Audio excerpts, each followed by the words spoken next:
that perfect visual to get your point across. So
What's up, ladies and gentlemen? How is everyone doing today? What's up, ladies and gentlemen? Thank you so much. How is everyone doing today?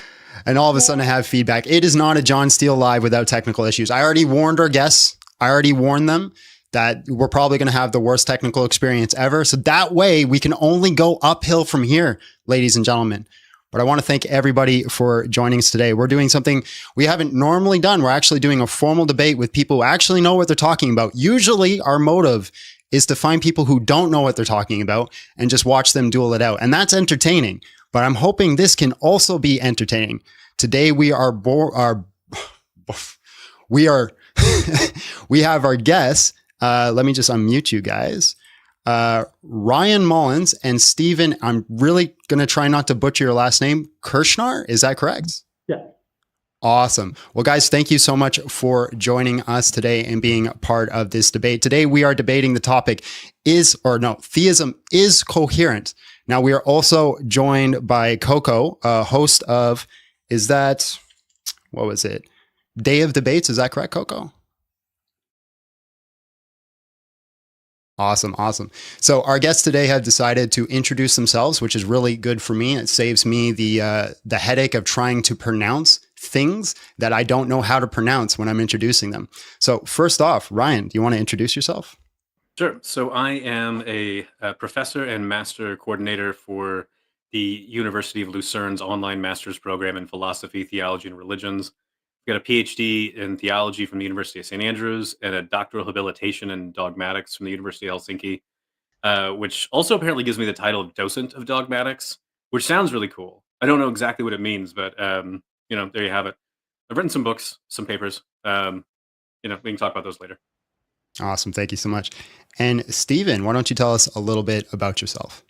Oh, well, thank you for having me. Steve KERSHNAR. I'm the distinguished teaching professor at SUNY Fredonia. I have a PhD and a JD. So thank you. Awesome. Thank you so much. And last, but certainly not least, Coco, tell us a little bit about yourself and why you're joining us today. Hey, my name is Mr. Coco. I host professional debates on TikTok. I try to bring debates to TikTok. I'm one of 3 hosts of Day of Debates. The other 2 hosts are AR and OG Kylo. And then I also host The Controversial Compass, a space where the best ideas win. That's my platform. And then Day of Debates is an initiative where we're trying to bring professional debates to TikTok. I debate people, I host debates, and that's my shtick, basically. Awesome. Awesome. All right, guys. So we've all talked beforehand. We all collectively agreed that we're going to start with 10-minute openers 5-minute rebuttals, and then 5-minute cross-examination. For those who are not familiar, in the cross-examination area, we're going to have one of the debaters question the other debaters. And in this situation, they are allowed to interrupt each other if they feel like they're not answering the question and take back their time. It's not considered rude. It's just part of the debate format. And then we'll finish with closing statements, about 3 minutes each. And then we'll have about 15 minutes where you can ask questions. So if you want to make sure your question gets through, send it through in a super chat and we'll make sure we get it. If you can't do a super chat, just send it however you can. We're going to try to look out for them. If you have a question for a specific debater, if it's for Ryan, put an R at the beginning, so capital R, maybe a couple dots. If it's for Stephen, put an S at the beginning, couple dots, and then we will know to address it to them specifically. Gentlemen, are you ready to get started? Mm-hmm. All right, we're going to hand over the floor to Ryan Mullins. Ryan, whenever you're ready. Okay, so someone on Facebook asked me to make this exciting, and instead I told them I'm going to make this as boring as possible. So let's get into this. So I believe that theism is coherent. And before you can test if a hypothesis is true, you need to see if the hypothesis is in fact coherent, because incoherent theories cannot possibly be true. And so this is why I think the question of the debate is important. If the very idea of God is incoherent, then there's no point in considering arguments for and against the existence of God. But I'm going to say that the concept of God is coherent. I take the concept of God to be that of a perfect being, which is the single ultimate foundation of reality. And I think this basic concept is coherent. But it's a fairly thin concept, as most concepts are. Where things get interesting is when people put forward a conception or a model of God. And a model of God is a unique articulation of what it means to be perfect and what it means to be the ultimate foundation of reality. And so when I'm saying these things, I have something else in the back of my mind. And so I want to make that more explicit. So like many people in Western history, I have in the back of my mind the notion of the great chain of being. The great chain of being is God's mental representation of all the possible beings that could exist in their wide variety of variations and degrees of greatness. And a common assumption is that anything located on the great chain of being has some sort of potential degree of intrinsic value, such that if that being were to exist, it would instantiate that value. Now, there are many different kinds of values represented on the great chain of being, and I take it as obvious that there are more values in reality than moral values. So, for example, this present debate has lots of different values like entertainment value, and perhaps the value of intellectual stimulation. And so my claim is that God is at the top of the great chain of being and is the source of the chain. And this is because God is the greatest possible being and the ultimate foundation of reality. But this raises a question. What does it mean to say that God is perfect or the greatest being? God is perfect in that God essentially has all of the great-making properties or attributes. Great-making properties, well, these are properties that it is better to have than not have, all things considered. These are attributes that make the possessor intrinsically great overall and not relatively great to some sort of subset of possible beings. So what a model of God is trying to do is offer some sort of unique articulation of which attributes best capture the notion of perfection in that basic concept of God. But the thing is, a lot of models of God, they disagree over these various attributes. Some people want to say timelessness is in there. Others want to say temporality. Some say simplicity. Some say, no, that's nonsense. It's unity. Others say impassibility. Others say passibility. So what I call these the contested divine attributes because they're attributes that philosophers and theologians really disagree over quite substantially. Whereas other attributes are relatively uncontested in the sense that most models of God agree on them. And so what I'm going to do is primarily focus on the uncontested attributes, the ones that most people agree on. So I start with necessary existence, aseity, and self-sufficiency. So God exists necessarily. That just means God cannot fail to exist. God must exist. However, not all things that necessarily exist are ase or self-sufficient. So aseity is a distinct attribute which describes God's independent existence. God's existence is not asymmetrically dependent upon, nor is it derived from something else. Because after all, you can't be the greatest if your existence depends on something else. And then the same thing goes for God's essence or nature. So God is self-sufficient in that God's essence or nature does not depend upon, nor is it derived from something external to God. Because again, you cannot be the greatest if your essence depends on something else. Now, notice that everything I've just said logically entails that God is an eternal being. To be eternal is to exist without beginning and without end. If God must exist, then God will exist without beginning and without end. Next attribute I want to talk about is omnipotence. I take it as obvious that omnipotence is a great-making property, because I think omnipotence is obviously intrinsically valuable. And at the very least, it's a prerequisite for other values like moral perfection. In order to see this, I need you to consider the following. So omnipotence is the most power-granting set of abilities, which logically excludes liabilities or weaknesses. Now, I should not have to say that last part out loud, but most people miss the entailment. This is because not all things that we call in English abilities, not everything we say in English that is ability, they're not all powers. Some things we call abilities in English are actually liabilities. For example, the ability to have mistaken beliefs, that's a weakness and not a power, and thus will be logically excluded from the most power-granting set of abilities. Instead, God will have cognitive excellence, which covers the powers pertaining to beliefs, rationality, and emotions. And this entails that God has the power to know all that is possible to know, and to know things in the right way, where God is not going to be subject to like cognitive defects, epistemic vices, or mistaken beliefs. So in other words, God is omniscient. So God is omniscient if for any proposition that it is logically possible to know, God knows of the truth value of that proposition in its appropriate context and utterance. Now, I take cognitive excellence to exclude the so-called ability to perform irrational actions. This is because the so-called ability to perform irrational actions, well, that's really a liability or a weakness. So it will not be included in the most power-granting set of abilities because it's a weakness and not a power. What this means is that God's cognitive excellence entails the power of perfect rationality. So God is perfectly rational if and only if God is appropriately responsive to objectively good reasons for his actions. So God's perfect rationality and moral perfection, they are mutually entailing because moral considerations are one set of reasons for acting. So the weakness of performing morally bad actions is logically excluded from the power of perfect rationality. Now, God is perfectly morally good if and only if God is appropriately responsive to morally relevant values. So in this way, a morally good agent is rational because it is rational to be responsive to moral values. And a perfectly good person always does what she has most objective reason to do. And as omniscient, God will always know what he has most objective reason to do. And then as omnipotent, God will be free to perform the action that he has most objective reason to do. So as I see it, the most power-granting set of abilities must include the power to perform free and efficacious actions.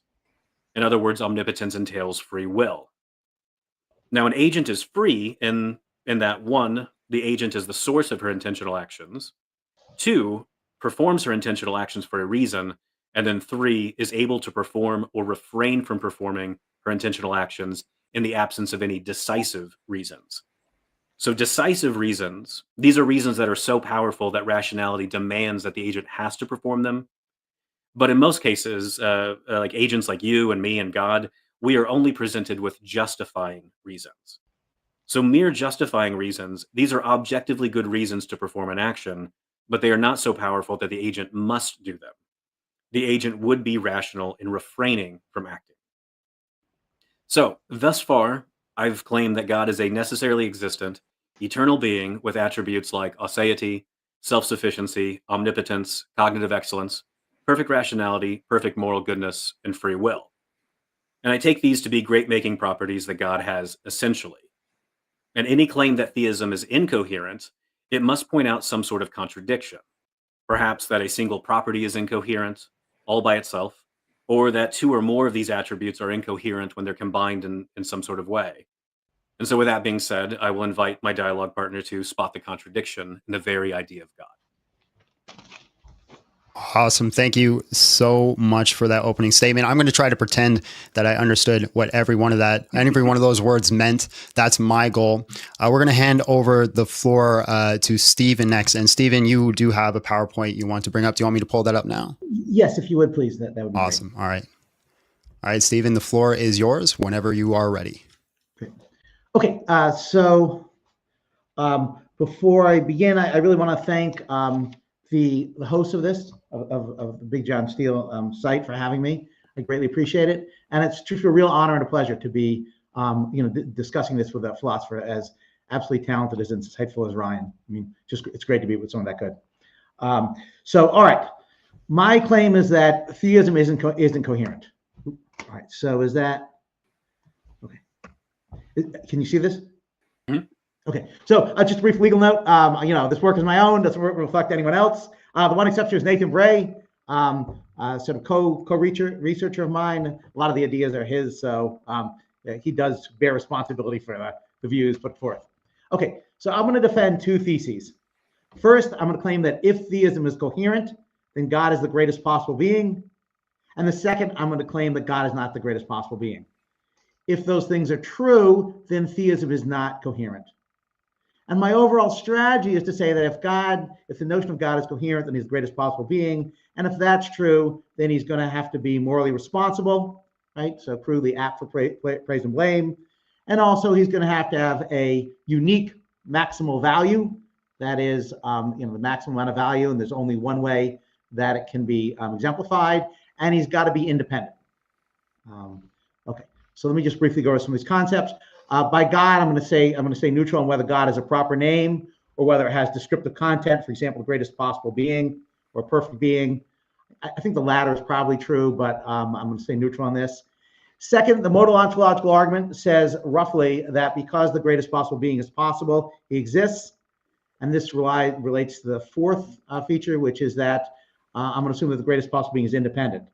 That is, an extrinsic thing of randomness does not determine his existence, his essence or his existence. Okay. And then what do I mean by responsible? I mean responsibility. So directly, I think it's a basic property. That is, you can't analyze it. But in ordinary terms, it's something being apt for praise and blame or basically deserving praise and blame. Okay. So those are the concepts. So what I'm going to argue for each one of these two theses. Let's consider the first thesis, that if theism is coherent, then God is the greatest possible being. Okay, my argument for this rests on the three best arguments for God's existence all assume this. Cosmological argument says that there are different versions of it, but the principle sufficient reason version, the one that I think is the best, says that you can't have unexplained things. So if you had nothing but an infinite sequence of dependent beings, that would be impossible. There would just be something that's unexplained. Either you would need a first being or you'd need something to explain the infinite sequence. The fine-tuning argument says that the universe looks very much like it's been fine-tuned to support life, and life seems to be necessary for intelligent life, and intelligent life is the best thing that can happen. Okay, so I claim that both of these presuppose the modal ontological argument. Again, the modal ontological argument says that if the greatest possible being is possible, then he has to have every perfection or every great making feature. One of those great making features is going to be independence, which itself entails necessary existence. More crudely, if a greatest possible being is possible, then a greatest possible being exists. The cosmological argument assumes the modal ontological argument. Why? Because the cosmological argument says that everything has an explanation, but you can't have an unexplained explainer. So what explains God? God explains himself. That is, God's essence explains why he exists. The fine-tuning argument says that when you have incredible complexity, you have to have a designer. But how can you have an undesigned designer? We can have an undesigned designer if that thing were to explain itself. How would it explain itself? It would explain itself if it's the greatest possible being. That is, its maximal greatness or its perfection explains why it's both possible and why it's actual.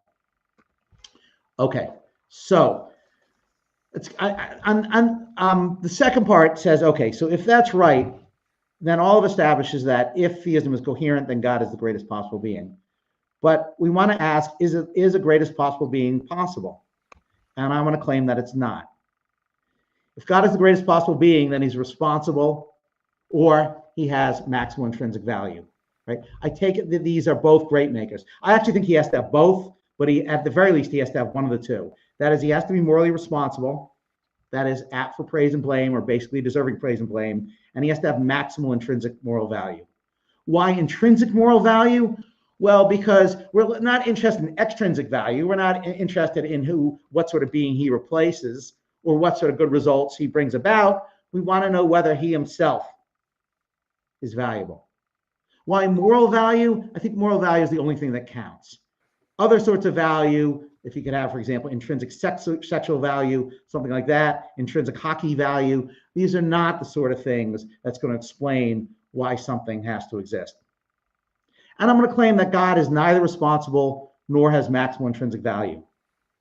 If those things are true, then from the earlier premise, it follows that theism is incoherent. So why would I think that premise 4 is true? That God is neither responsible nor has maximal intrinsic value.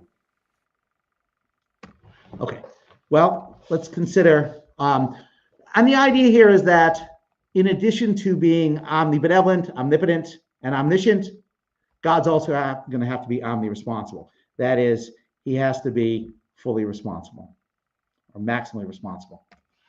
Okay, but God is not maximally responsible. Here are going to be 3 arguments that show that. Number 1, God is not significantly responsible. You're significantly responsible only if you're responsible choosing between good and evil. But God can't choose evil, and he knows it, so he's not responsible for avoiding evil. If his psychology is essentially all good, then he can't have an evil attitude. And if he can't have an evil attitude, he can't be motivated to do evil. If he can't be motivated to do evil, he can't decide to do evil. And if he can't decide to do evil, then he can't perform evil. Well, if God cannot perform evil, then he's not praiseworthy for avoiding it. That is, he's not significantly responsible because he's not responsible for refraining from performing evil acts. What about compulsion? Think about a kleptomaniac. Kleptomaniac has an internal compulsion to steal. This person doesn't seem to be responsible because their psychology compels them in the sense that it dictates what they think and what they decide. Well, this person's not going to be responsible. Nor is someone who's a kleptophobe. That is someone who has an internal compulsion not to steal. Or kleptocorrect, someone who steals when and only when it's correct to do so. But God is in the same condition. He is an essential, his psychology has essentially a certain content, and this content dictates what he thinks and what he decides. So he's no more responsible than the kleptocorrect person is. Lastly, consider instant creation. Consider a manipulated being. Consider a being like Patty Hearst if she were fully brainwashed. She would not be responsible. Now imagine that Patty Hearst is instantly created from nothing by God, but with the same psychology she has after she's manipulated. She would no more be responsible. She acted immediately after creation than if she were manipulated. If she has her psychology essentially, she'd be no more responsible than if she was instantly created. And God's psychology is an essential feature of him.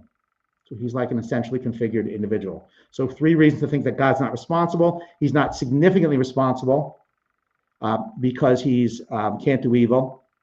He's not responsible because he's compelled, and he's like a instantly created being. Okay. What about is God uniquely maximally great? Well, there's 2 possibilities here. Either he is or he's not. Both of these produce incoherencies. I should go back just real quickly. If you think that God's not responsible, there's going to be problems with why we should worship him, why we should be grateful to someone who's not responsible, why we'd accept the free will defense, and how we make sense of heaven and hell. Okay, but let's think about whether God's a uniquely maximally great being. You might think he's not uniquely the maximally great being because there are different ways to exemplify the greatest possible being. I mean, 2 greatest possible beings might have different preferences with regard to the color, the type of orange that you find in a puffin, for example, or in terms of their brute preferences. Or you might think infinity is impossible, in which case there's not going to be a maximal greatness because you could always add one more great making feature or having one more degree of a great making feature. Or you might think that there's no maximal infinity because there's an infinite sequence of infinities. Right? You might think there's different cardinalities, in which case there's no maximum. Under either of these conditions, there's no greatest possible being. Alternatively, you might think that if God were the uniquely great being, then he wouldn't be, then there's no reason for him to create the world. He's already maxed out the good. Why create a world when you're not making the world a better place by creating a world outside of you? Time's up. Finish your last sentence. Okay, sorry. But even if you do create the best possible world, how do you select which world to create? God's not independent, so he's not the greatest possible being. Stephen, how much more would you say that you had left? I'm done. Sorry. You're done? It's hard to see the screen to see where Okay. I am. Okay, awesome. All right, well, thank you so much, Stephen. Ryan, are you good to just jump straight back into the rebuttals, or? Yeah, so that's fine. Yeah, I can do this. Okay, awesome. All right, so we're going to hand it over now to Ryan Mullins to rebuttal back. He's going to be given 5 minutes to do so. Sir, whenever you are ready. Okay, so Steve has given us some interesting objections that I wish we had more time to develop. But I'm going to at least point out that I reject some of the underlying assumptions and some of the claims in these objections.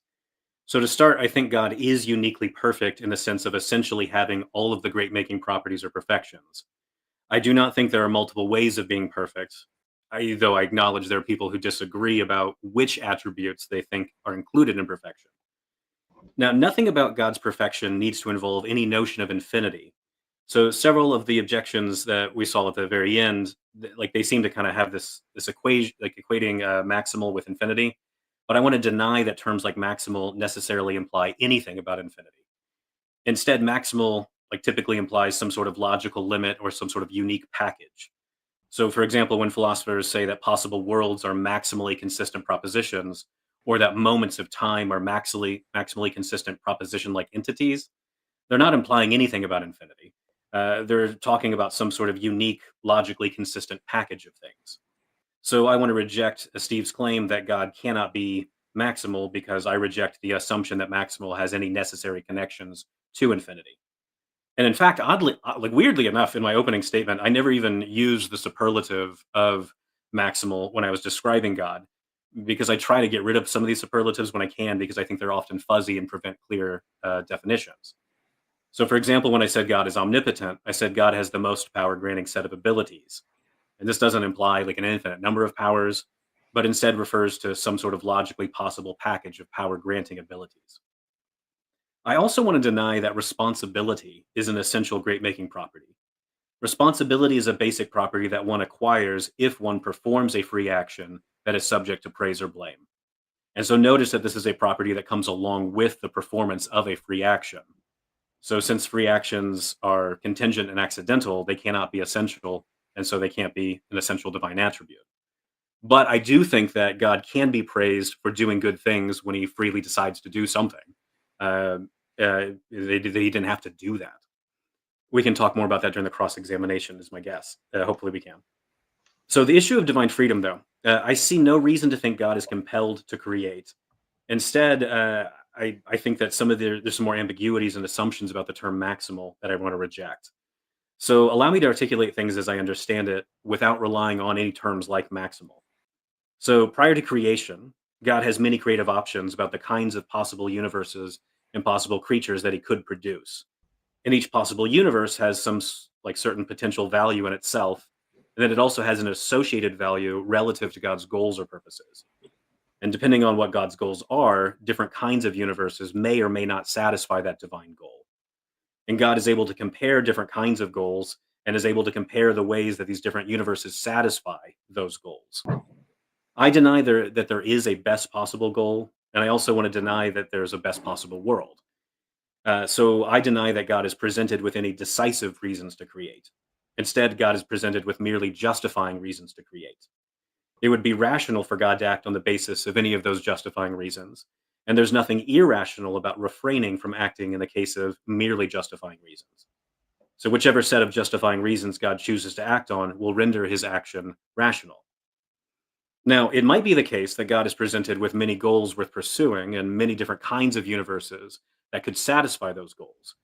And if this is the case, God will perform what I call a nested arbitrary action, which is a perfectly rational thing to do. It would be irrational to perform an utterly arbitrary action, which is an action that is performed for no reason whatsoever.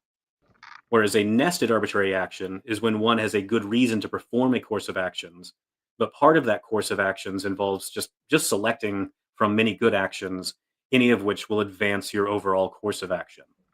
So if you don't just pick something like from one of your options, your entire rational course of actions will be frustrated. So thus, you have a good reason to just pick something.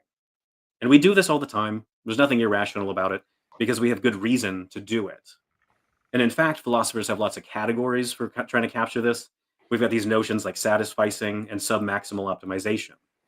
So when it comes to the exercise of God's freedom in creation, there are meaningful and coherent ways to state why God would create, and meaningful and coherent ways for describing how God compares his options. And none of this involves any utterly arbitrary actions from the uniquely perfect God. Awesome. All right. Thank you so much. Stephen, how you feeling? You ready to jump right into your rebuttal? Please, absolutely. Awesome. Floor is yours. Whenever you're ready, we'll start the time. I'm ready. Really enjoying the conversation, so thank you, guys. My first response, I'm going to make 4 responses to Ryan's excellent points. The first is it's not clear the features that Ryan points out are consistent with one another. Take the 3 O's. If God is essentially all good, and there's certain actions he can't perform acts of evil. Now, Ryan's going to say these are liabilities, but nevertheless, they're things that I can do that he can't do. Well, it's kind of an odd view that it's not a real task if I can perform it and he can't. So it seems that omnibenevolence conflicts with omnipotence. Omnibenevolence also seems to conflict with omniscience. There's certain things I could know, the joys of doing evil. But if something's essentially omnibenevolent, he cannot know that. So those 2 O's contradict each other. So the notion that you don't have to choose between the various omni properties seems to be mistaken. In fact, they contradict each other. There's at most 1 O, and I think you have to, in terms of explanatory priority, say which omni property gets priority. In terms of moral responsibility, Ryan seemed to say, well, I wasn't quite clear what his response is, but you might think God should clearly be responsible. I mean, we think that when we worship God, we're grateful. But why be grateful to someone who's not responsible? Why be grateful to a robot, or why be grateful to the weather? That is, we should be grateful toward and only toward responsible beings. And now, I also argue that God was not responsible. And I think those arguments have held up. I mean, it seems clear that God cannot perform evil acts, so he's not responsible for avoiding evil. Saying that God's free is both false. He's not free to perform an evil act in the sense because he's essentially omnibenevolent. And in any case, he can't choose to perform an evil act, and you can't perform an act that you can't choose to do. In addition, God's compelled by his essential psychology. He's every bit as compelled as someone who was manipulated, like the hypothetical Patty Hearst case I brought out, where there's full manipulation, or where there's instant creation, when Patty Hearst is created from nothing by God and acts immediately after creation. It's hard to see why she'd be responsible, given that she didn't in any deep way control her psychology, and therefore she can't control the decisions that flow from her psychology, at least immediately after creation or manipulation. Now, Ryan said I didn't say anything about that. He didn't say anything about infinity. But when you're talking about maximal amounts of good things, it seems that's either finite or infinite. If God is essentially all good, he has a certain number of good attitudes, and each attitude has a certain amount of intensity. But if that's not an infinite number of attitudes or an infinite intensity per attitude, then it seems that God could have better attitudes or more attitudes. The only way to avoid that is if there's an infinite amount. But if there's an infinite amount, then we're stuck in defending whether or not there is a maximal amount of infinity. And I'll finish it up with talking about whether God is compelled to create the universe. If God is not compelled to create the universe, perhaps because he already maxes out the amount of intrinsic value in the world, then he's creating a universe outside of himself, doesn't make the universe any better. So it'd be arbitrary whether he creates a universe outside of himself or not. If he's creating a universe, it would be arbitrary how good the universe is. Does it have 1 unit of goodness, 756, 9,000, or 4 billion? You might think, well, he just picks one at random. But if God acts on a purely arbitrary basis, that is, he has no justifying or contrastive reason for choosing whether to create a universe as to whether outside of himself or whether not to do so, or whether to create a particular universe rather than something else, it's a completely arbitrary choice. And God is not responsible for a completely arbitrary choice. Here's an analogy, and then I'll stop. Imagine that someone, Jones, is compelled to give you a box of Rice Krispies. I should mention I'm stealing this example from Klaus Cray and from Nathan Bray. But there's a million different boxes that are identical they could choose from. So he's compelled to give you a box of Rice Krispies, but it's arbitrary which one he gives you. Why would he think he's praiseworthy for giving us box 456 rather than some other box? We shouldn't. But my claim is that's exactly the view the theist puts forth regarding whether to create a universe outside of himself and which universe to create. So in short, I've argued that the O's are not consistent, that God is not responsible. Intuitively, that's a flaw. That a maximum amount of goodness, for example, a maximum amount of anything entails some sort of infinity. And lastly, if God does not have a sufficient reason to create a universe or which universe to create, he acts arbitrarily, and that contradicts his independence. Thank you. Awesome. Thank you so much, Stephen. I just got to say one thing real quick. I'm always grateful for a box of Rice Krispies. Doesn't matter where it comes from. So that's just me. So what we're going to do now, guys, is we are going to get into the cross-examination. So like I said at the start, this is where we will give one of the debaters a little bit more power. So it's going to start with Ryan. He's going to be quizzing Stephen, and Ryan's going to be allowed to run the conversation here. So if he feels like his question's not being answered, he's allowed to interrupt and draw it back and buy back his time. So don't consider it rude. It's just part of the debate. Ryan, are you good to go? Yeah. So I want to start with the compulsion and the instant creation, because I don't think you had enough time to really explain this. So as I see it, I'm thinking here, like, you're wanting to say that God's like psychology and his free actions, they're not really free, because it's just like these manipulation cases or this creation of an instantly created being. But I think there's a disanalogy, because in the compulsion cases that you were looking at, the manipulation cases, there's some external manipulator, and then with the instantly created being, that like its nature is being externally imposed upon it by whatever's creating it. That's not the case with God. So I might be missing something, but that's what I was thinking. So I was hoping you could say a little bit more about this. Sure, great, I appreciate it. So I guess we kind of could agree that if Patty Hearst were fully brainwashed, she would be compelled and she wouldn't be responsible. Okay, that would be good. And if Patty Hearst were like instantly created from nothing, she wouldn't be responsible. Now imagine that Patty Hearst has her psychology essentially. Perhaps it comes out through random forces, or perhaps she just, however you would come about, she would be no more responsible than if she were manipulated or if she were instantly created.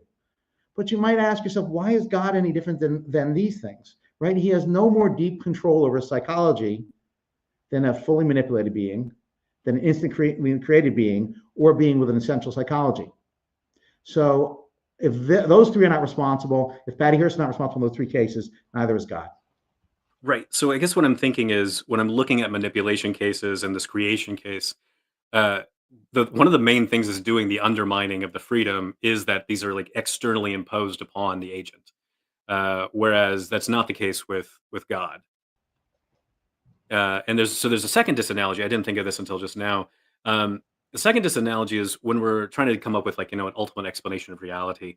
We're looking for something where there's no further questions to ask. And perfection is supposed to be like one of these stopping points where there's nothing left to ask. Whereas when I'm looking at the Patty Hearst case, it's like, why was she manipulated this way? Why did she get brainwashed this way? Like, there's a bunch of questions that immediately pop up. Same thing with the instant created being. So I think there's two disanalogies. The biggest one is the external imposition on it. And then the second one being, with the case of God, like, we've got a natural stopping point for why God has the psychology he does. Whereas with its perfection, which feels like perfection shouldn't be undermining anything. Whereas with the Patty Hearst case and the instant created being case, there's a bunch of questions that pop up that are unsatisfied, that are explained by something external that does the undermining. I don't know if I said that very well, but do you kind of get what I'm getting at, though? Yeah, I think those are two great points. I'll respond to them, but again, number one, isn't the case of the three Patty Hearst cases, isn't that better explained in terms of an external agent? Isn't that what's undermining the responsibility? And the answer to that is no. What really explains it is the lack of deep control of Patty Hearst under those three cases for being able to control her thinking or her psychology. So let's imagine that God's essence, that is his essential nature, his perfection, explains why he has the psychology he has and why he exists. Well, he has no more control over what he thinks or what he does than Patty Hearst does. The fact that there's no extrinsic agent is really beside the point. So I like your point, but I have to respectfully disagree, because I don't think that's what explains the difference. In terms of God being the ultimate explanation of himself, I'm not sure how that's related to responsibility. That might explain why God has the psychology that he has, but it doesn't explain why he has deep control in any way. Now, there's also a problem. I claim that if there is different ways to have a greatest possible being, then of course he's not going to be the ultimate explanation of why he exists. But you deny that. But yeah, let me just say that even if he's the ultimate explanation of why he exists and has the nature that he does, the psychology that does, what does that have to do with the deep control that's required for responsibility? Mm-hmm. How much time do we have left? I didn't know if I want to get into a different topic. 46 seconds. 46 seconds. Okay. I didn't need to put myself. Apologies. Gosh, yeah, that's not enough time to. Yeah, that's fine. Let's go into the next. If Steven's willing to, we can add an additional minute onto each one of your guys' times if you had another question. I mean, I do want to hear the next question. I would like to please give him a few minutes. If necessary, give him a minute or two out of my time. Sure. Okay. So I wanted to hear. Give me 1 second. I set the timer. Yeah, that's good. Yeah. Let's see. And you can start now. So I wanted to ask you more about the claim that God's not responsible, because what I was thinking is responsibility is not an essential attribute of God, but it would be something like an accidental property. Like if God decides to create something, well, then he's going to have to be responsible for it because there's always consequences for your actions. Is that? I guess how would that change your argument? I guess is what I'm curious. So if you thought that responsibility was an accidental property, so long as it has to be a property of God, whether it's a primary or a derivative property, doesn't matter, as long as it's a great maker. So my claim is that God is not responsible. He's lacking great maker, whether it's whether it's a fundamental property or derived property, it doesn't matter from my account. Okay, because so I'm gonna deny that if it's that it's a great making property, because if it's accidental, it can't be great making, because great making properties have to be essential properties that are better to have than not have. So freely performing an action, I don't see how that's going to be a great making property. Whereas having free will, like that seems like that's great making. So I guess that's where I'm trying to see how to develop the disagreement like a bit more tightly.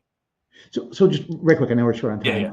I think free will is not itself important. Free will is relevant because and only because it leads to responsibility. The focus on free will, just in general in the free will literature and among theists, is a mistake. We care about free will because we care about responsibility. Okay, interesting. There we go. Just ran out of time. That was Perfect. All right. Well, Stephen, you gave him another minute, so we're going to give you 6 minutes on the clock for your cross examination. Whenever you start, we'll start the time. So I'm curious as to what you think about the Rice Krispies case. If it were the case that Jones he was compelled by his essential psychology to give you a box of Rice Krispies, but he got to choose which of a million different boxes of Rice Krispies to give to you. So he chooses box 456. My view is, do you think that so the decision is entirely arbitrary.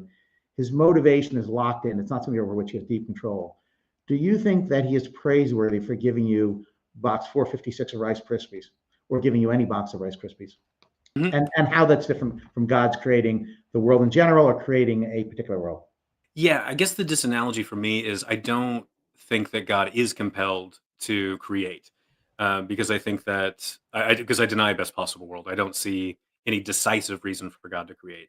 I think God has justifying reasons, but not decisive reasons to create. So to go back to the Rice Krispie case, I guess it would be Jones sees that it'd be really good to give you some Rice Krispies. He doesn't have to though. But it'd be good if he did. And then he's like, well, okay, well, I think it's good to do that. I'm going to act on the basis of those good reasons. Now, which one do I do? Well, I got to pick something because otherwise my this good of giving you Rice Krispies is going to be frustrated.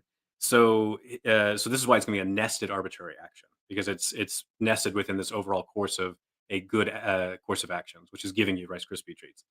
And so just, randomly picking one, he's got a good reason to randomly pick one. So I don't see it as utterly arbitrary. So the claim is that you see this in Sam Liebens and Tyrone Goldschmidt. God always acts for a good reason unless he has a good reason not to, is the way they state it. But let me ask you this. Yeah. Why think that God has a good reason at all? If God has infinite intrinsic value, His creating the world doesn't make the world world extrinsic to him doesn't make the world any better. Doesn't make the world any worse. If that were the case, it's hard to see why he has a justifying reason at all, or a sufficient justifying reason. Now, you and I agree that God is omni-rational. We agree that he's independent. So how would he decide whether to create a world extrinsic to him or not, unless he has a brute preference? Second, even if he does decide to create a world outside of him, how would he decide which world to create without a brute preference? And if you want to claim that God has a brute preference, I want to know in what way is that consistent with God being independent? Yeah, so I'm not big on preferences because I think these cause weird problems for like the principle of sufficient reason. Okay, we start to drop it. But then why think he has a sufficient reason to create a world extrinsic to him if he already maxes out on intrinsic value? Yeah, so I want to deny that. I just think when we're talking about infinity, we're typically just playing with words. So I think the mathematicians are lying to me when they talk about infinity, and then they're like, "Oh, actually, there's other infinities that are larger." And I'm like, you just lied to me. Stop it. So I think the infinity stuff is just crazy. So I want to drop it entirely. Now, I think God has some sort of unsurpassable value. I don't know how you quantify that, but I don't think that God realizes all values in himself. I think that's logically impossible for God to realize all possible values in himself, because there's one value, like the value of the creator-creature relationships, that can't be realized within God by himself. Sorry to interrupt, but we're short on time. Apologies. But Yeah. if God doesn't realize all values himself, it seems that he does have a sufficient reason to create. And if he has a sufficient reason to create and he's omni-rational, why isn't he compelled to create? Why isn't the fact that he would be making the world a better place if he creates something extrinsic to him and he's omni-rational dictate that he has to create a world extrinsic to him? That is, I'm not sure. I'm not seeing why you don't think. Right. Yeah, because I haven't developed it yet. Yeah. No, this is the right way to push. So as I see it, if you're going to try to satisfy like a sufficient reason, all you need is a justifying reason. You don't need a decisive reason. So this is where I think Leibniz is like sneaking in some other claims in the way he develops the principle of sufficient reason. So I think you just need merely justifying reasons. And then again, justifying reasons are things that you'd be rational to act on behalf of, but not irrational for refraining from acting on behalf of. The further claim is there would be certain values that would be instantiated if God were to create, but it's not clear that it would necessarily make the world like better overall, because I don't understand how to quantify like these different values, like God's unsurpassable value. But sorry, again. Yeah. But if they're not sufficient reasons, that is, if there's a tie between the reasons, then it's arbitrary. And if there isn't a tie, then he's compelled. That is, it seems to be a dilemma. If creating a world extrinsic to him really does provide a sufficient reason, that is a reason that's better than its absence, then he's compelled to create. If it doesn't, it's arbitrary. Arbitrariness conflicts with his independence. Sufficient reasons contradict the notion that he's free not to create. So are you thinking that sufficient reasons have to be contrastive? Is that what you're? Yes. Okay, yeah, because I'm going to deny that. Like Tim O'Connor and Alex Bruce are also people who would want to deny this. So yeah, I think that's going to be where the disagreement is. I don't understand how you can have a non-contrastive sufficient reason. That is, if you're deciding between A and B, and A really is the better choice than B, it's got to be contrastive. If A is not better than B, it's still got to be contrastive in order for you to say it's neither better nor worse. If they're incommensurate, we can't say we can't compare it. We can't say that they're equally good. So I don't understand. I'm well aware. I mean, as you make a good point, people like Tim O'Connor is an outstanding philosopher. Says that we can have non-contrastive reasons. I cannot make sense of that. Yeah. I cannot make sense of that whatsoever. Let's see if I don't know how quickly I can state this. So Proust, I'll just tell you the conclusion of Proust's argument because I can't state it quick enough. The conclusion of Proust's argument is supposed to be that when you're looking at all the cases of contrastive reasons, it really just boils down to you acted on the basis of A, and that's why you did A, is because of the reasons in favor of A. That like the contrastion is irrelevant. I don't know how to develop that in 20 seconds. I'm sorry. Yeah, I mean, the reason I like your point, but the reason I have to respectfully disagree is I think there is no way to develop it. I mean, if you're responsible for choosing A over B, then it's got to be the sense in some way that A is better than B. If A is not better than B, all things considered, it's arbitrary. And if it's arbitrary, you can only make the decision with a brute preference. And if you can only make it with a brute preference, you're not responsible for it. Yep. Awesome. Thank you guys so much. So we did, towards the end of this, we have 15 minutes set aside for audience questions. Now I have been watching the questions. So far, one of the main questions that I've seen come up is I don't understand the words that they're using. So there hasn't been a whole heck of a lot of questions coming in. So I'm curious if you guys would be okay with changing the format just a little bit. And if you're not, that's perfectly fine. So instead of doing 15 minutes at the end for questions, if you guys would prefer doing 15 minutes open dialogue now and then finishing with closing statements, because you guys seem to be having a great conversation. Yeah, it's fine with me. Is that okay? Yeah, if you guys are fine with that, then yeah, we'll just open up the floor to you guys and just try to keep it clean. I went last, Ryan, so please go ahead. Yeah, I'm trying to think what, like, because there was a couple of arguments you got into that you didn't get the chance to develop. I want to hear more about why God would have to create. Yeah, let's get into that a little bit. Explain that a bit more, because you ran out of time in your opening statement. So imagine that God has, let's just say that the 600 units of value is the maximum amount of value that is possible. And God has 500 units in and himself. But if he creates the universe, it adds 100. So therefore, if he creates a world extrinsic to himself, he's making the world a better place. Now, if he's omni-rational and he's all good, there seems to be no reason that he would not create the world extrinsic to himself. But if his psychology dictates that he create a world outside himself, and he's omni-rational, which is your kind of God, it would seem that he would have to create in every possible world that he's in. When faced with that decision, he'll always create the world extrinsic to himself. So you might say, well, he's necessitated to create the world of himself, but I'm wondering in what sense is he not compelled by his psychology? Note that he can't revise his psychology. So in what sense is he not compelled to create the world if it moves the amount of intrinsic value units from 500, which is his amount, to 600, which includes him and the extrinsic universe? Yeah. Okay. I think I'm starting to kind of get where you're up to. So the follow-up question I had here. So what exactly is the problem that they're wanting to pinpoint here? Is it that if he's compelled, he has no free will? Is that the idea? Yes. Yes. Well, Okay. no, there's two parts to it. Number one is if he's compelled, then it looks like he's not responsible for creating the universe. Number one. And if he's not compelled, it looks like he's arbitrary, and then I worry about his independence, because I think what you need something like a brute preference to say, well, if he's not compelled, how do you decide anything unless you use a brute preference when it's an arbitrary decision? Yeah, I like Bradley Rettler and I just forgot the other guy's name he co-authored with. They've got this new Cambridge element on divine personality, and Andrew Bailey. There we go. And they think that like these preferences, they're not brute. They just somehow like essential to God. I couldn't make sense of it though. But I just think it's like it's something that you might want to become aware of, because there's people who want to push back in interesting ways. I just struggle to make sense of it. Now, with the compulsion case, though, I'm curious about exactly how it undermines God's free will. So, do you think that there are cases in your own life where that rationality demands you do a particular action? Yes. Yeah, and do you think like that's like you're still responsible or free in those cases? Yeah, but I'm not omni-rational. I mean, Sure. I can make poor decisions. God cannot. Yeah, but like in this case though, it's like there's like rationality demands you do one thing, and you do it. So your worry is not about that rationality demands it.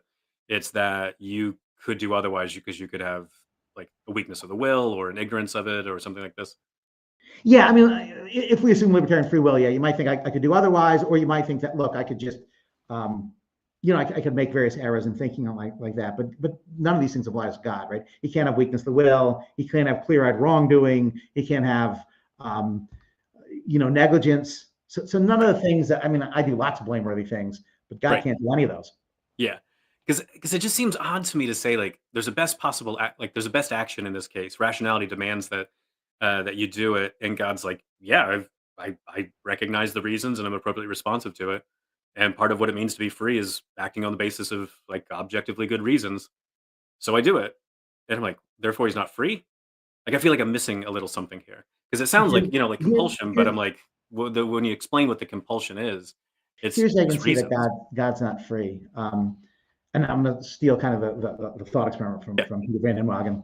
So God's in a situation, he can leave the world at 500 intrinsic value units, which is how much he has, or he can create an extrinsic world, which adds 100, so there's 600.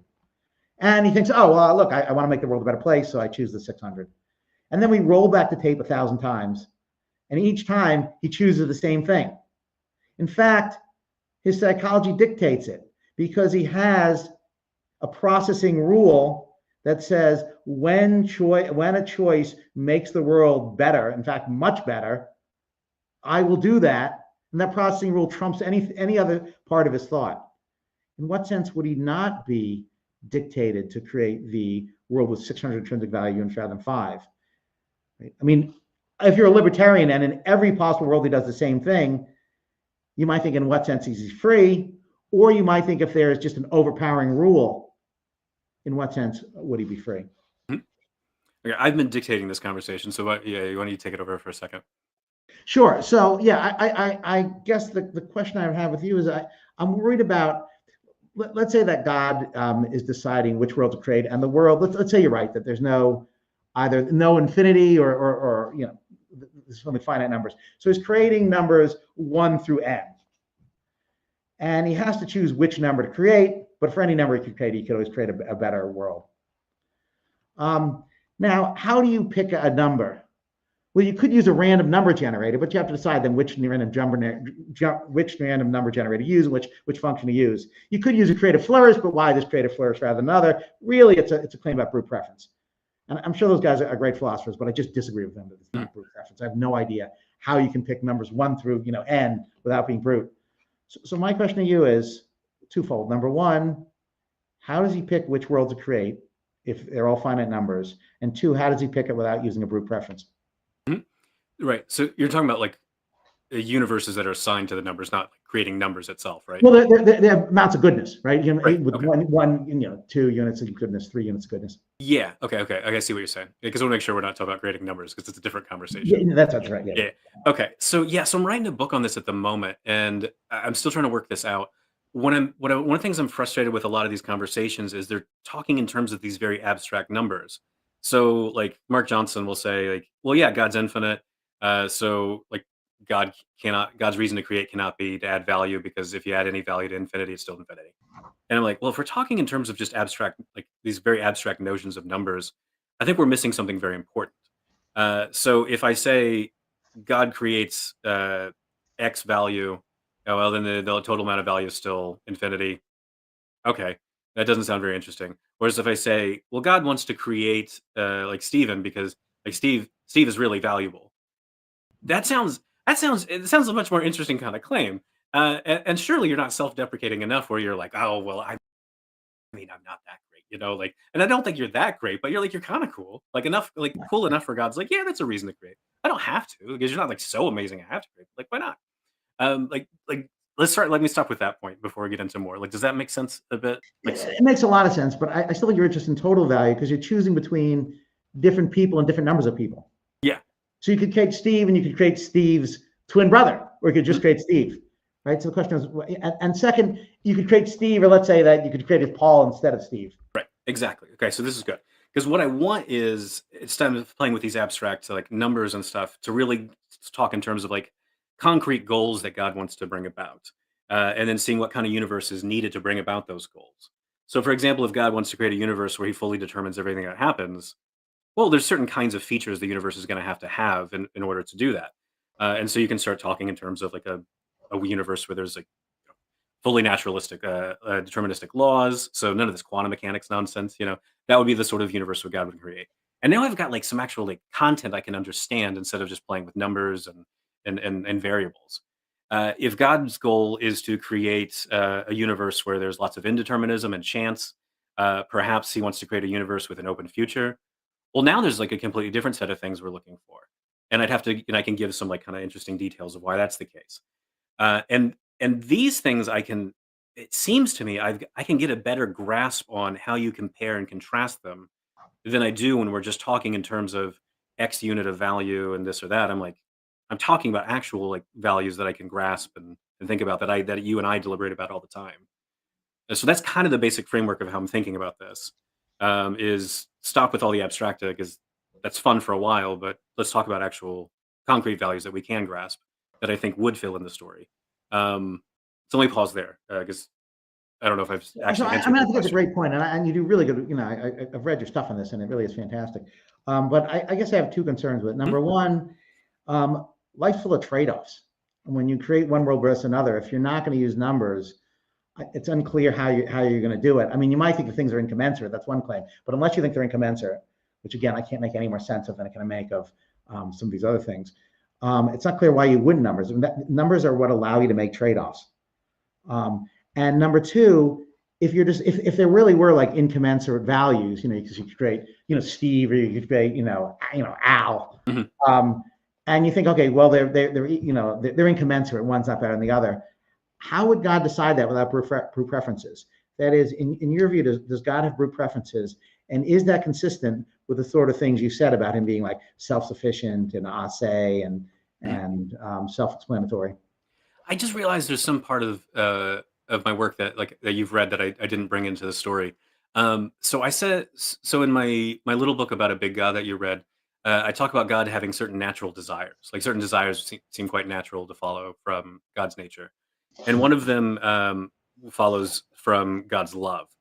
Uh, and the natural desire that would follow from love would be to enter into relationship with any possible self-conscious creatures that God might create. If God decides to create them, then he would want to enter into a relationship with them. I don't know how much time we have because I don't know if I've got time to develop this. You have 4 minutes and 4 seconds.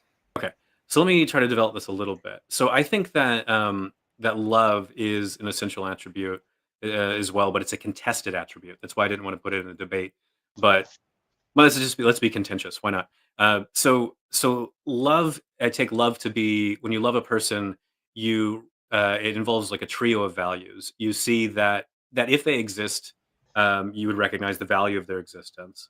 You would recognize the value of their flourishing, and you would recognize the value of some sort of unity or relationship with them.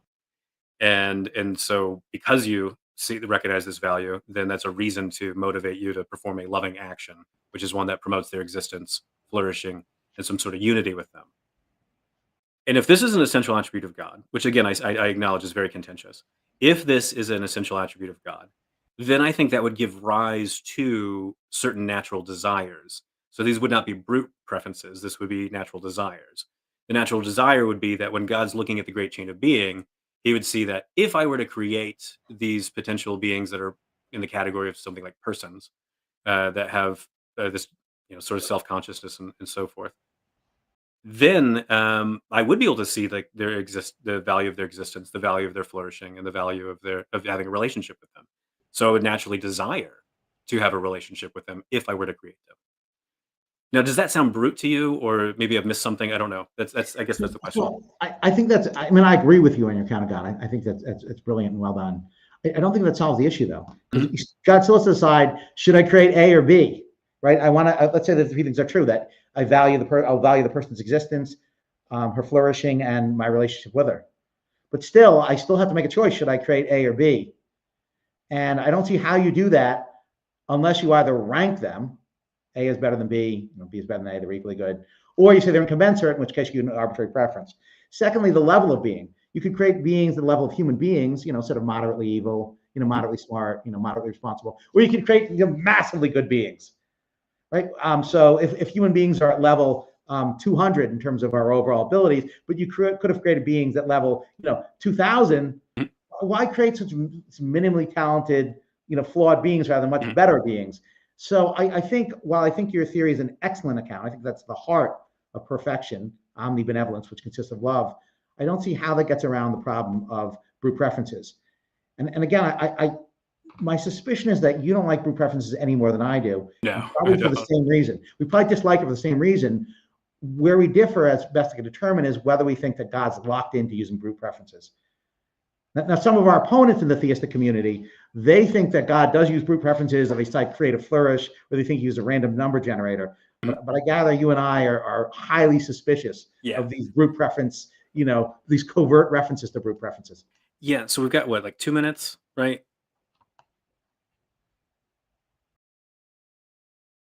51 seconds. Okay, so let me run one idea very fast. So when I'm looking at the great chain of being, there's this debate about where do you start. And a lot of people like say like Avicenna and Plotinus, they're like, God starts at the top and works his way down. And Graham Oppy's got these arguments for God would only create at the top. I'm trying to develop some arguments that go, that's just nonsense, that's incoherent, you can't possibly do that. And then start at the middle, that's nuts, that's crazy, don't do that. And try to run this argument where you have to start from the bottom and work your way up. And how do you start from the bottom and work your way up? An evolutionary universe where you start with very simple beings that can develop in complexity and so forth. This is what I'm hoping to do. And the end goal would be able to say, if God's trying to maximize or trying to hit like as many things on the great chain of being as possible, the best way to do it would be to start at the bottom and work his way up. That's the big idea. That was garbage to just try to throw it at you there at the last second. Finish your last sentence? Or That's it. That's all I got. Awesome, guys. Thank you so much. You know, I feel like if I gave you guys 2 hours, you guys would just go and and very, very civil conversation. It was really cool to see. So what we have left is closing statements, which will be about 3 minutes each. Now, I did steal some of your guys' time with the open dialogue we didn't plan for. We did have some questions come in. If you're open to it, we can do the questions. If you're hard on time, we can skip them. It's completely up to you guys. I'm happy. No, I'm You're good to happy do it? Awesome. All right. So we'll leave it up for Ryan right now to finish with his closing statement. Ryan, whenever you are ready. Okay. So when it comes to talking about God, there is a very strong temptation to use a lot of ambiguous superlatives to describe God. And as a believer, like I understand this temptation very well. So there are many times when words seem to fail when I'm trying to express how amazing I think God is. But these unexamined expressions, they can often betray us and introduce all manner of incoherence into our theology. But I think good philosophical debate can help us expose the fuzziness in our thinking and help us clarify what we really think about ultimate reality. So I want to thank Stephen for helping to expose what I think are actually very serious problems in the ways that theists typically express themselves. And so my hope is that a healthy debate like this one is going to lead to hopefully all of us to do better, to seek out truth, beauty, and goodness. Now, what I presented tonight is just a fraction of some of my current musings on the nature of God. And notice that I said current, because debates like this, what they do is they often push me to revise some of my thinking. Up to this point, I've published 5 books and 70 articles trying to explore just various aspects of rival models of God and associated religious doctrines. And this brief debate that we've had tonight, it just barely scratches the surface of a lot of issues that I think are worth exploring. So while I've done my best to try to defend the coherence of theism tonight, I don't want anyone to think that we've somehow settled the matter, because that's just not true. That's not true at all. Instead, my hope is that this debate has piqued your interest enough to help you go deeper into these debates over God and the story of the world. I just say real quick, 5 books and 70 articles and the most humble man on the internet. We have to say that for sure. I'm not humble bragging. I'm just bragging. All right, Stephen, the floor is yours. Whenever you are ready, we'll start the timer. So thank you for having me. It's a real pleasure and honor to debate with Ryan. It's good when you debate a theist to debate, the very best, and Ryan is certainly that. So outstanding thinker, and it's a pleasure to talk to him and to talk to all of you. I've argued that God is not responsible. I think I've shown that he's not responsible because 1, he can't perform evil acts and he knows it. 2, he's compelled, and 3, he's indistinguishable from an instantly created being. So someone might say, so God's not responsible, so what? Well, so what? It's a real problem. I mean, if theists want to say that God's not responsible, they're in some trouble here. 1, why would you ever worship a being which is not responsible? That is, worship makes sense if and only if you're grateful to someone, and you should be grateful to and only to someone who's responsible. If God's not responsible, you shouldn't worship him. 2, theists often use the free will defense to the problem of evil. They don't have to, but they often do. Well, it's an odd view that it's important for humans to be responsible or free, but not for God. 3rd, they often cite that the purpose of this flawed earth is soul building, free and responsible soul building. Why is that good for human beings and not for God? And lastly, on some accounts of Christianity, God sends some people to hell and some people to heaven permanently based on their free and responsible choices. Again, why would that be so important for human beings but not for God? There's a real incoherence about the different attitudes towards freedom and responsibility in human beings and towards God. Second, I've brought up the idea of God creating God's features. If he is not uniquely maximally good, either because there's different ways to exemplify maximal greatness, or because, there are infinite numbers of, higher infinities, or there is no infinity, there's increased finite numbers. If he's not uniquely great, then he's not the greatest possible being, because there is no greatest possible being. If he is the greatest possible being, there's no reason for him to create a world extrinsic to him as opposed to not create it. It's arbitrary. And if he does create a world extrinsic to him, it's arbitrary as to which world he creates. Well, if you're making arbitrary decisions, then you have a brute preference. And if you have brute preference, you're not independent in the sense that your psychology and your existence are depend on either randomness or something extrinsic to you. That is, you're not independent. So I claim, in short, the greatest possible being is impossible, and hence theism is incoherent. Thanks for listening to me. Awesome. And thank you guys so much for doing this. That was amazing. Now we're going to open the floor to some questions for these two fine gentlemen. The first question actually comes from me. It's a hugely debated topic in my chat, and I'm hoping two philosophers can finally solve it. Is it called pop or soda? I'm from a particular spot in the Midwest where you specify what drink it is, because pop that's too north of where I'm from. And soda, I don't know what that is. Like, I mean, come on now. So yeah. That's one for me. Steven? I grew up in the tri-state area. I never heard pop until I moved to the Midwest. Oh, so we're 50-50. I wasn't even sure what people were talking about when they talked about pop. 100% soda. All right. So the first question comes out for Steven. Says, wouldn't it be great? Wouldn't it be a great making property that God is not beholden to anybody, given he is the object standard of goodness by which we measure? Right. So I think this is a really good point, that you might think that God is maximally good and that's the standard. But I think the issue is, does God create, like the divine command theory issue, does God make things good, or are they good independent of him? Well, if God makes things good, then it would seem that goodness is arbitrary, right? He could have made pleasure and kindness good, and sort of cruelty and harming people bad, or he could have reversed those. But these things are not arbitrary. In addition, when someone says God is all good, they mean to be something significant, not that God made God who he is. So if what's good or bad, right or wrong, is independent of God, even if God is an excellent standard for what we should aspire toward, that still doesn't, I think it's a great point, but I don't think it diffuses these issues. I think there's still issues of whether theism is coherent. So, thank you. Okay. And Ryan, would you also want to add to that, or? No, that's fine. Okay. So the next question, let me see, where was it here? It was for Ryan. Says, Ryan, how do you reconcile God being both in and out of time? It seems to be a logical contradiction. That is a logical contradiction. There's no, you got one or the other. So the way to reconcile it, well, there's no reconciliation. Like, my view is that God just is temporal, full stop.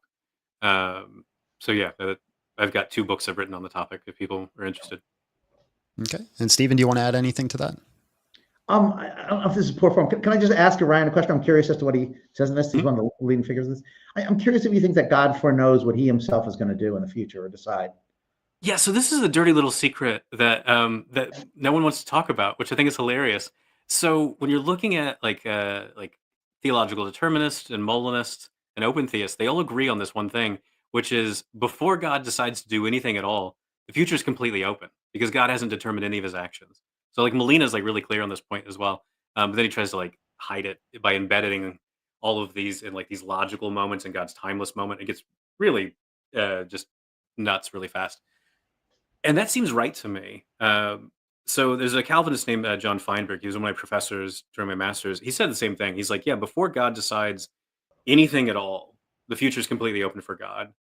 And then God decides to create a fully deterministic universe and a fully deterministic timeline. So I think that is like got to be the starting point for like Calvinist, Molinist, and open theist. Is this sort of like God initially faces an open future? I just one question. But if God knows exactly the content of his psychology and he knows how he reasons, how could he not know for certain what he's going to decide? And if he knows what he's going to decide, how is he any more free than if God knew what you or I were going to decide to do? Mm-hmm. Yeah, because one of the things, I guess, the disagreements between you and I is I don't think that there is a best, like, I don't think God has decisive reasons to do one particular action in this initial state. So if there were, then like I don't even think it would make sense to talk about God deliberating in this case, like if there were a decisive reason from the start. But this is a problem I see in a lot of theologians is where they'll say God doesn't deliberate, but then they'll give you this long, detailed story about how God does deliberate, and I'm like, what are you talking? Like, so William Lane Craig does this in his new systematic, where he's like, God deliberates, and then like 100 pages later, he's like, no, he doesn't, and I'm like, what are you doing? So this is, I think, an issue that theists really need to work out instead of having these dirty little secrets. They need to put them in the open the air and start debating them. Is my view on the topic, at least. All right, next question we got is for Stephen. It says, Stephen, how do you bridge the is-ought gap? Good. So I like the question. I think that if someone thinks that morality is objective, or if you're like a philosophy nerd, if you think that moral realism is true, you might think, look, it's just a fact of the matter that certain naturalistic facts are going to be right or wrong or good or bad. Now, perhaps they're non-naturalistic facts that supervene naturalistic facts, but there has to be like a necessary connection if there's going to be objective morality.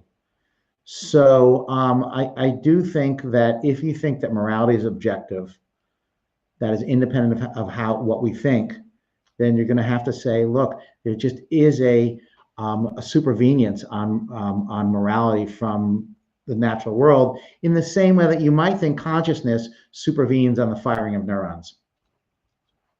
And Ryan, do you want to add to that? I mean, I think something like that seems plausible to me because I'm a moral realist, and I don't think that the moral facts are reducible to the natural facts. But there's got to be some kind of supervenience relationship or something of the sort. I find supervenience quite fuzzy at times, but I know what the moral philosophers mean when they say these things. I know what they're gesturing towards, at least.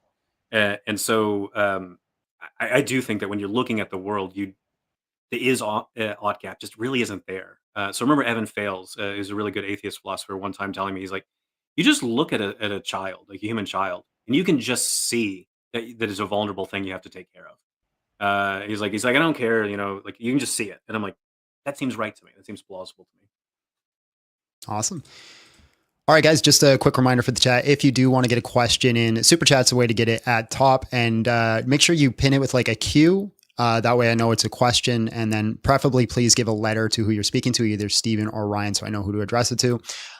Next question comes in. I'm not too sure who it's addressed to, so I'm just going to say it, and you guys tell me who you think it's addressed to. It says, I feel like it's important to ask what attributes God's goodness comes from. It's not his psychology or power, but his character that he chooses. I think that one's for you, Ryan. Okay. Yeah, because in my opening statement, the way I articulated it is that when you're looking at the most power granting set of abilities, one of those abilities is cognitive excellence, which is the ability to like know things in the right kind of way and be appropriately responsive to lots of different kinds of values. And so what I did in the opening statement is I drew a connection from power to cognitive power to perfect rationality to perfect morality. So that's the way I think it. So it's grounded in like this is the way that the inferencers are supposed to go. Now Stephen might have a different way of like thinking the way the inferencers are supposed to go. So I'd be curious to hear about that. Yeah. So yeah, I mean, my view is actually pretty similar to Ryan's. I do think that God's essence is that of perfection of the greatest possible being, and I think the heart of that. And this is where Ryan and I think disagree a bit. I think the heart of God's great making property is his essential moral goodness. And I think the essential moral goodness just is and only is a psychology. So I think that his greatness depends on and only on his goodness, and his goodness depends on and only on his psychology. So I just think, look, when we talk about God, we want to focus on, does he max out intrinsic moral value? That's what we're looking for. Awesome. Next question comes out for Stephen. Says, wouldn't it be a great making property that God is not beholden? Didn't we already read this one? I think you did. That was the first one. It must have come in twice. Okay, we'll get rid of that. That was a good question. We could answer it again. Well, I'm trying to find one for Stephen. I can do a whole second and third round on the same question. So. Here's one that I think might be for both of you. It says, how can we infer the world is better and or good without an initial world to compare to?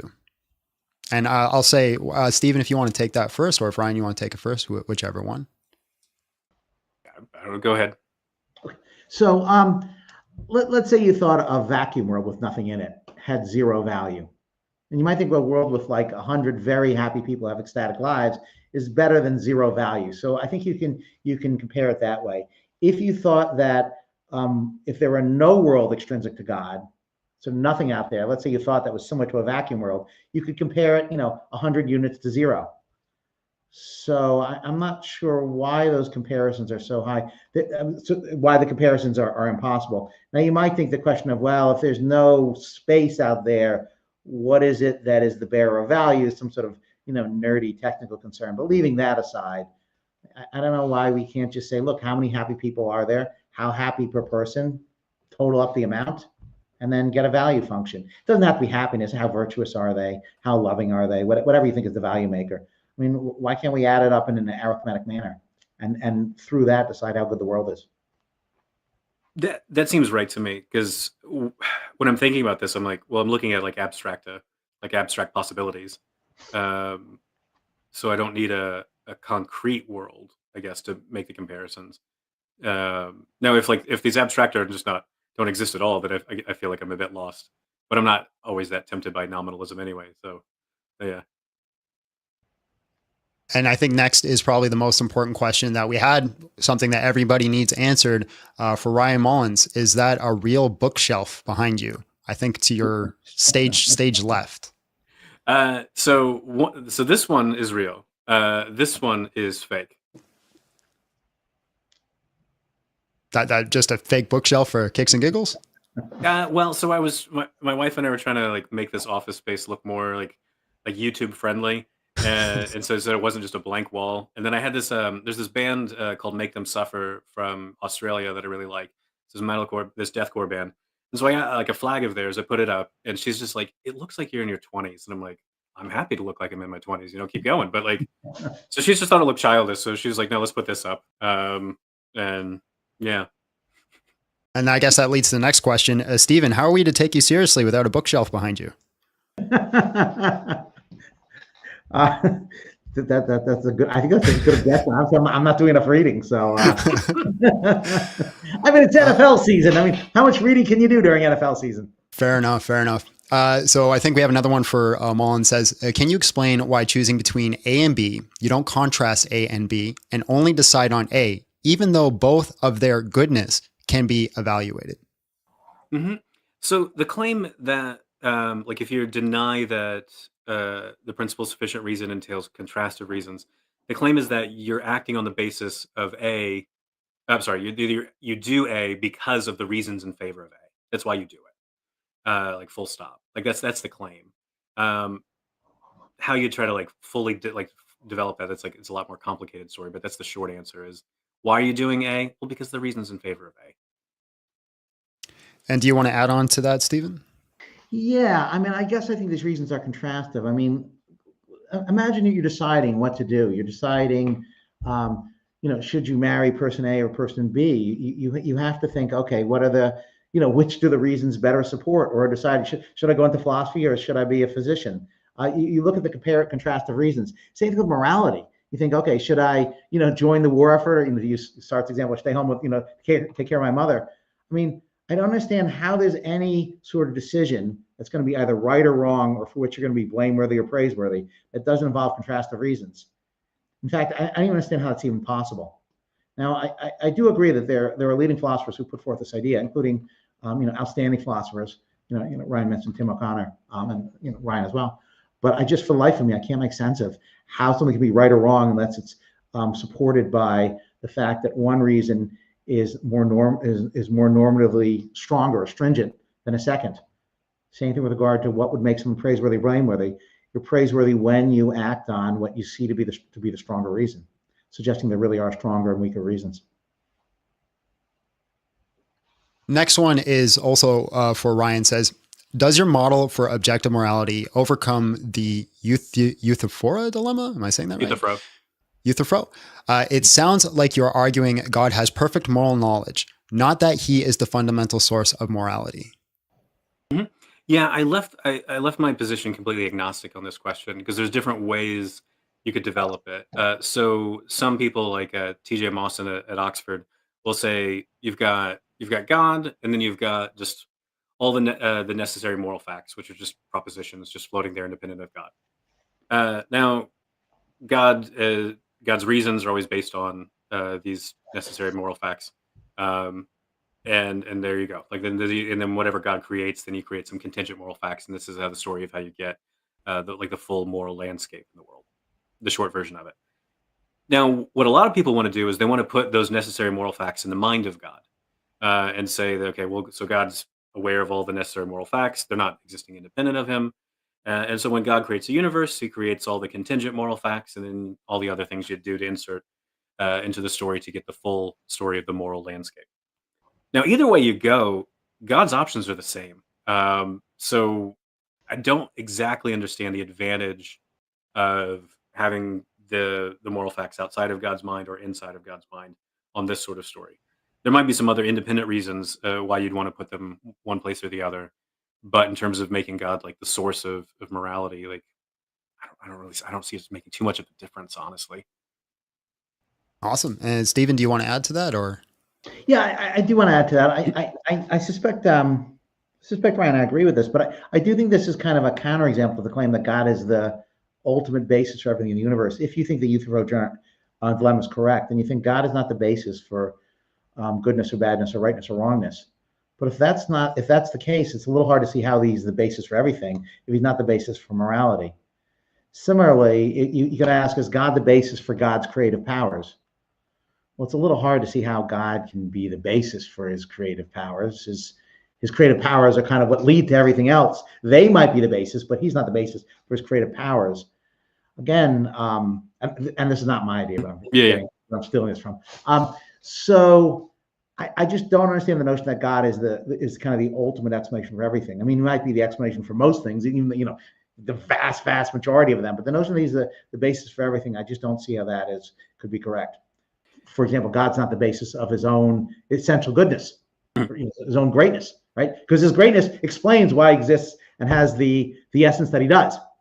So I guess I would agree with everything Ryan said, and then add to it. I think this shows that God is not the ultimate source of everything. Mm-hmm. Yeah, I see what. Yeah, go ahead. Sorry. So just to keep time going, if it's all right, I'll just jump to the next question. How are you guys doing for time? Yeah, I can do another question or two. Yeah, it's fine. Awesome.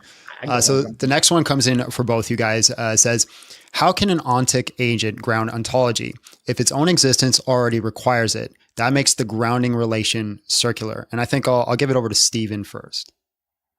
Yeah, I mean, I guess I just flat out agree with that. I mean, it must be alter ego writing this. Yeah, I'm not sure how if God's essence explains why he exists, and perhaps why he has the psychology that he does, then he can't explain his own essence, which is kind of a variant of what that point is.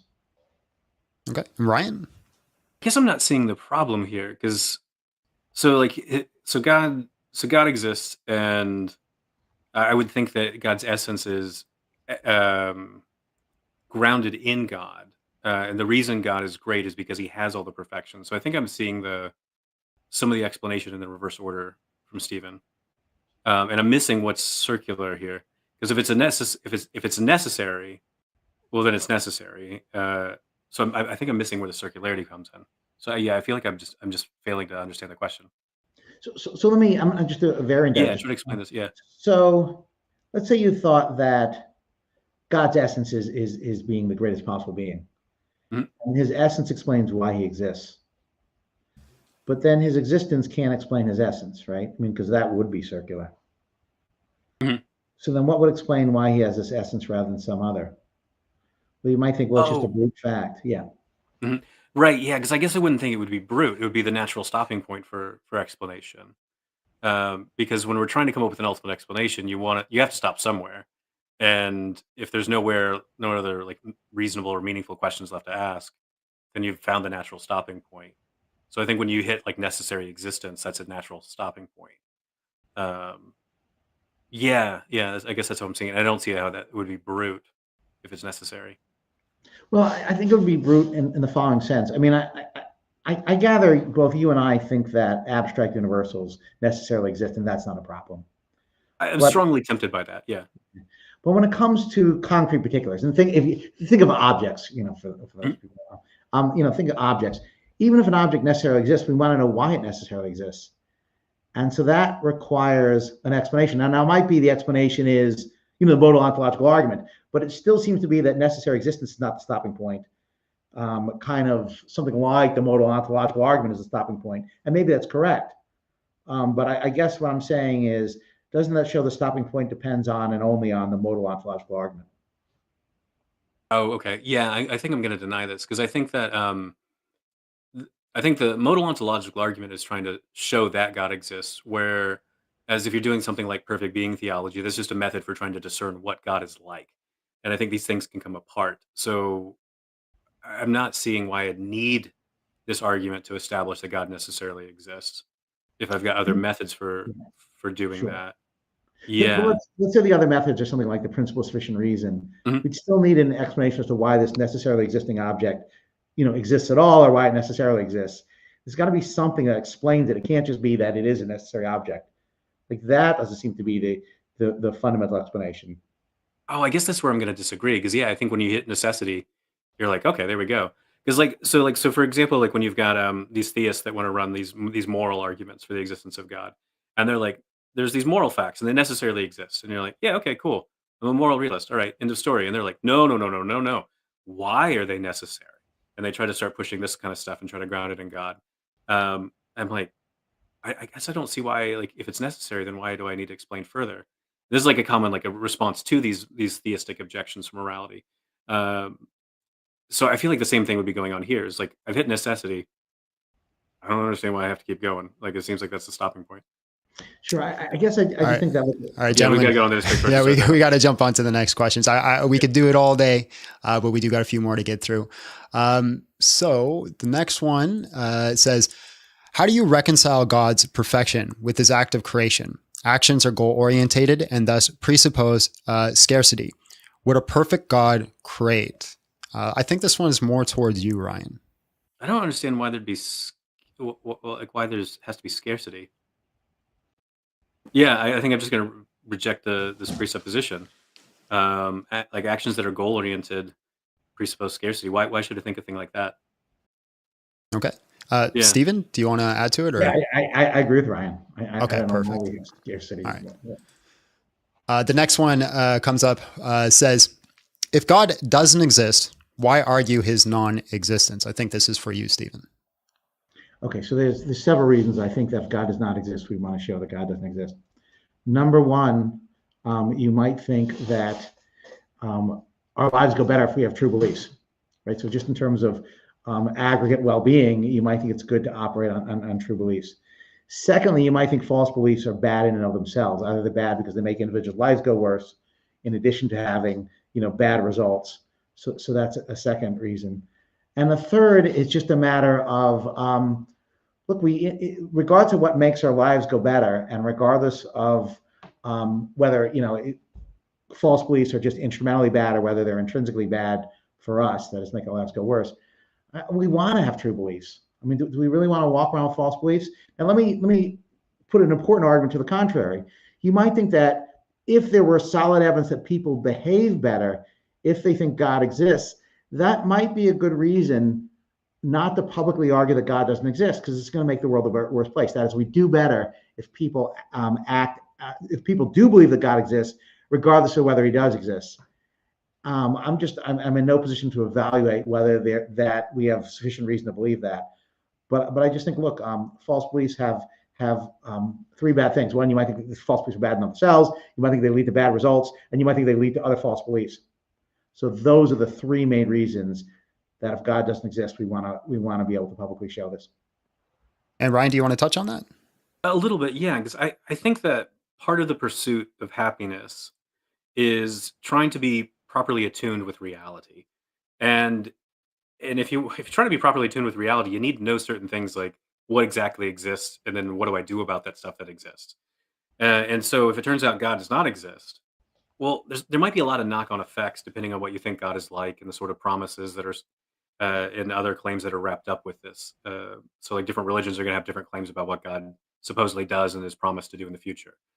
And if all that's false, you don't want to orient your life around that. You want to orient your life around something else that actually is going to bring you happiness that really is attuned with reality. So I think that's why you would want to engage in these kind of arguments. Awesome. We do got a few more. We're almost through it there, gentlemen. The next one says, I'm not too sure who it's for. It says, can you sort out of elaborate how brute preferences or reasons violate aseity and why nested arb discussions don't solve this?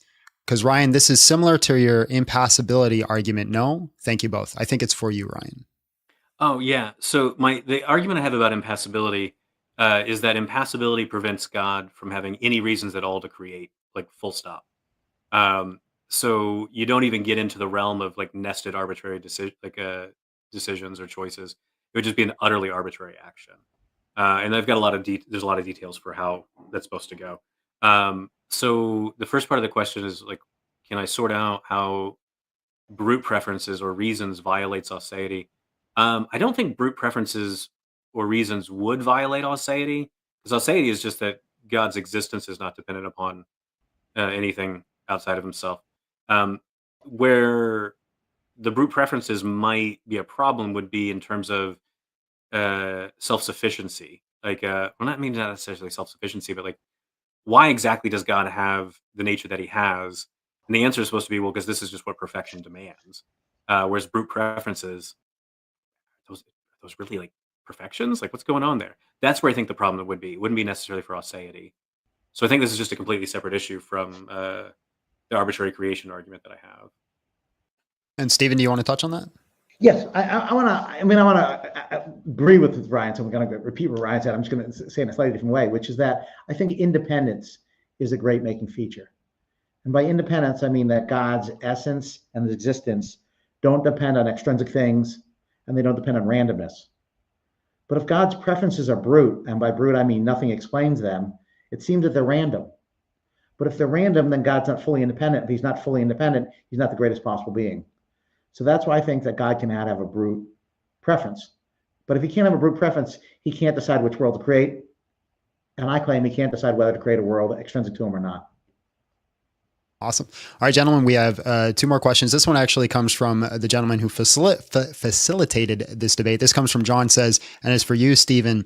I can't bring it up, so I'll just read it for you. It says, do you believe God has intrinsic responsibility as a divine great-making property, in the alone world, essentially? If he does if he doesn't, then doesn't that mean this property is not great-making and essential, rendering it dispositional? John, you got too many spelling mistakes in there. Go ahead. So great question. If God were to be responsible, then he'd be responsible both in the world containing only God and in the world containing God and a world extrinsic to him. So I think you're right to be concerned about whether or not responsibility would be just a disposition to be responsible, or whether to be actually responsible. But as argued, I think we have strong reason to believe that God is not responsible. So if that's the case, there's two ways to go. We could say, yes, so what? Responsible is not a great maker. Or we can say, well, we should have a different view of responsibility for God than humans. They're two different responsibility properties. I don't find that second very plausible way to go. You might think, look, if we know what responsibility is, it is what it is. Let me just say one other thing about responsibility. We really care about responsibility in our lives, right? We want spouses, who are responsible. We don't want Stepford wives, right? We think that we don't want to go into the experience machine because we'd only have the experience as if we're responsible. We wouldn't be actually responsible. We think dessert matters, right? If we're giving up units of pleasure, we'd rather give these units to good people. Like we'd rather give 100 units of pleasure to good people than 101 units of pleasure to prison rapists. Why? Because they deserve worse, and dessert entails responsibility.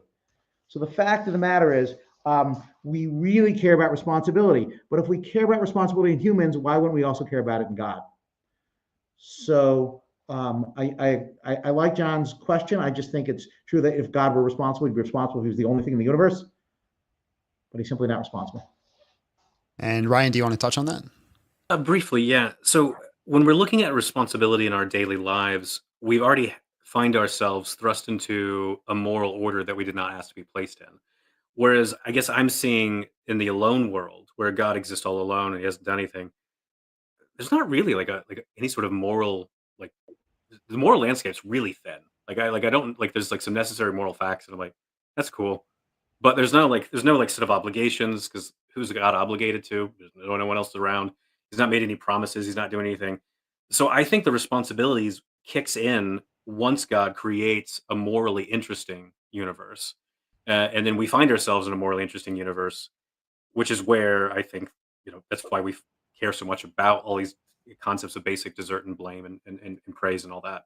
And I think that once God creates a morally significant universe, that's when God's going to have consequences as well, like obligations to do this or that.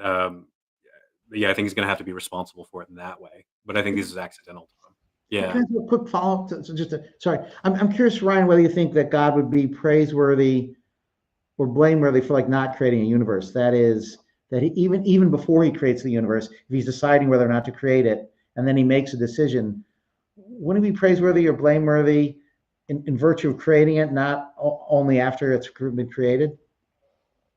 I think I misunderstood the question slightly. So if he's all alone, is he praiseworthy or blameworthy for saying, "I'm not doing anything"? Yeah, that's right. Yeah, right. Yeah. No, I don't know what's like. There's no one to praise God. I guess like God could praise himself, but that seems silly. So I just don't know what it just seems kind of odd to me that God would be praiseworthy for not doing anything at all, because there's no morally significant action that's been chosen in this case. So yeah, I think it's just a category error in this case to talk about praise or blame. So the next, probably the most important question comes from a mutual friend, Than Krista something or other. I can never say his last name. Can't handle all the handsomeness in this stream. He's not wrong, not wrong. So last question, I think it's a really good question to end off on. Can you guys both steelman the other's position? Is that something you guys be willing to do? Sure. Yeah. All right, Ryan, why don't you go ahead? Okay. So when I'm looking at a lot of these different arguments against the existence of God, some of the ones that I do take to be quite the strongest really are this intuition that God's perfect, so God would have to do the best. The difficulty I find is trying to establish exactly what it means to do the best. But a very strong intuition throughout a lot of Western history is that what it means to do the best is to maximize all possible goods. And so this is often called the principle of plenitude. And I think there's I can understand the intuitive force behind it. And so the principle of plenitude says that goodness has to be necessarily diffusive. It just has to create more good things. And the problem with that is that it entails a modal collapse. If God has to create as many good things as possible, and well, why not create all the good things that are possible? Well, then God has no decisions, there's no choices, there's no freedom there, and there's not going to be freedom for anything else. So that seems to me like a very serious problem. And there's a lot of models of God that are going to grant all of this. I think what Stephen's hitting on does attack quite seriously a lot of different models of God. And Stephen, are you happy with that steelman?